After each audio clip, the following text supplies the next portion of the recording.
La complexité de la technologie du modèle W221 entraîne des problèmes complexes.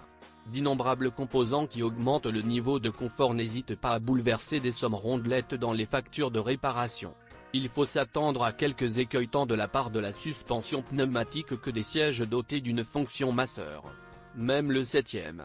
La transmission automatique, sur tous les modèles sauf les propriétaires de V12, peut être capricieuse, changer de vitesse lentement, les sauter ou se contracter. Dans le meilleur des cas, une mise à jour du firmware sera utile.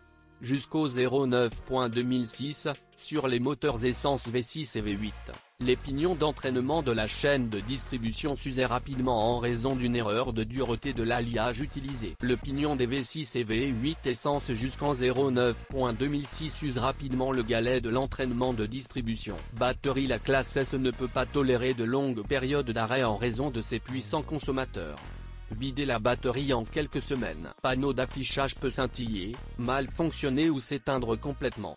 Une panne désagréable et coûteuse. 7G tronique en cas de problème de passage des vitesses, la mise à jour du logiciel n'aide pas toujours. Chaise multicontour. Les défauts vont des contacts lâches aux pannes de l'unité de commande. Hermétique. Les vérins pneumatiques défectueux, dont les pannes ne sont pas rares, peuvent être remplacés par des neufs pour 1200 €. La classe S regorge d'équipements sophistiqués dont la réparation coûte une jolie somme.